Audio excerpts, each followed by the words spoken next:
নমস্কার, welcome to my channel Supriya's কিচেনে। রান্নায় হাতে খড়িতে আপনাদের সবাইকে স্বাগত।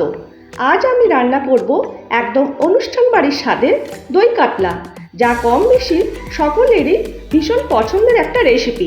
দই কাতলার রেসিপি বানানোর জন্য আমি যে যে উপকরণগুলি নিয়েছি সেইগুলি হলো 6 পিস কাতলা মাছ, আদা রসুন লঙ্কা বাটা, পেঁয়াজ বাটা। এটা আমি একটা মশলা পেস্ট করেছি। এর মধ্যে আছে 10 পিস কাজু, 2 টেবিল চামচ পোস্ত, 1 টেবিল চামচ মৌরি 1 ঘন্টা ভিজিয়ে পেস্ট করে নিয়েছি। আর এটা নিয়েছি 4 টেবিল চামচ ফ্যাটানো টক দই।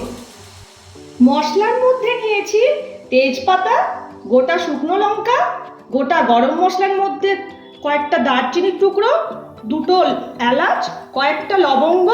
এছাড়া নিয়েছি গোটা জিরে, ধনে গুঁড়ো, জিরে গুঁড়ো, গোলমরিচ গুঁড়ো, চিনি, নুন, কাঁচা লঙ্কা চেরা, পাতিলেবু, আর নিয়েছি গার্নিশিংয়ের জন্য কিছু বেরেস্তা। প্রথমে আমি কাতলা মাছটাকে লেবুর রস, নুন এবং গোলমরিচ গুঁড়ো দিয়ে ম্যারিনেট করে 10 থেকে 15 মিনিটের জন্য রেখে দেব। প্রথমে কড়াই গরম করে নিয়ে তার মধ্যে সাদা তেল খুব ভালো করে গরম করে নেব। তেল ভালো মতো গরম হয়ে যাওয়ার পর আমি এবার মাছগুলো কড়াইয়ে ছেড়ে দিলাম।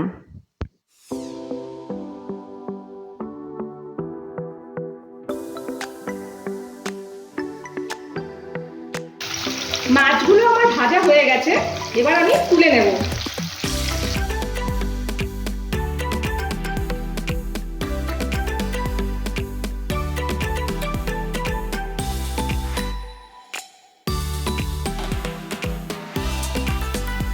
আমি এবার ফোড়ন দেব।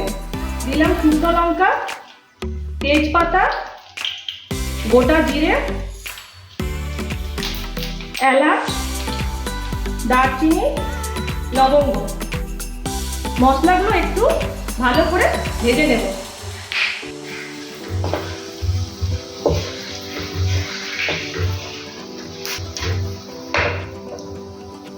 মশলাগুলো আমার ভালো মতো ভাজা হয়ে গেছে।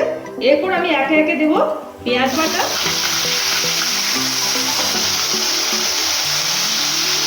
পেঁয়াজ বাটাকে একটু ভালো করে ভেজে নেব।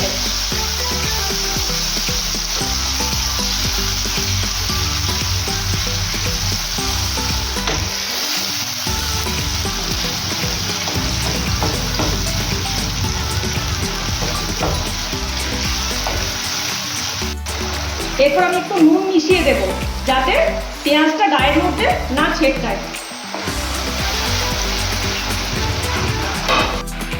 এরপর আমি রসুন, আদা এবং লঙ্কা বাটাটা দিয়ে পরে ভালোভাবে কষে নেব।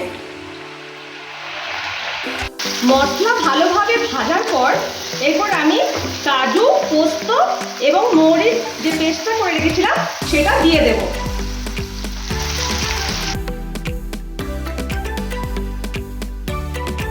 ফেটানো দইয়ের মধ্যে জিরে গুঁড়ো,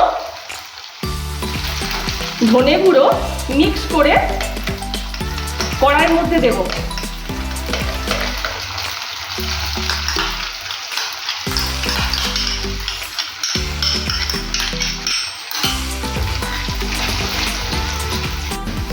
এরপর আমি পরিমাণ মতো নুন দেব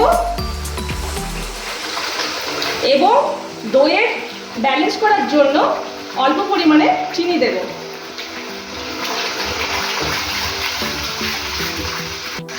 এবার দেখুন মশলাটা খুব ভালোভাবে কষা হয়ে গেছে এবং কড়াইয়ের চারদিকে তেল ছেড়ে এসছে। এরপর আমি এর মধ্যে গরম জল অ্যাড করব।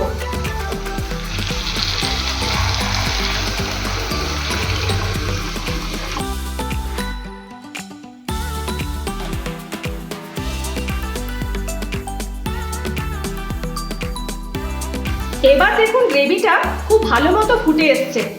এরপর আমি ভাজা মাছগুলো এর মধ্যে এক এক করে দিয়ে দেব।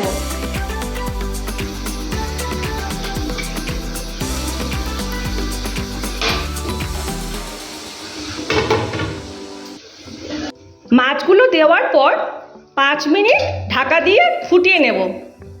5 মিনিট হয়ে গেছে। এরপর ঢাকা খুলে আমি এর মধ্যে গরম মশলার গুঁড়ো,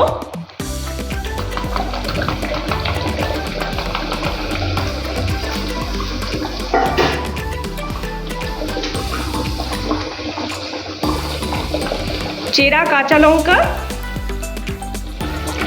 এবং কিছু ভাজা বেরেস্তা দিয়ে নামিয়ে নেব। এখন দই কাতলা পুরোপুরি রেডি হয়ে গেছে।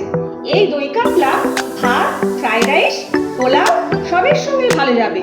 আপনারা কোনো স্পেশাল ওকেশনে এই দই কাতলাটা ট্রাই করতে পারেন। আর যদি আপনাদের এই রেসিপিটা ভালো লাগে তাহলে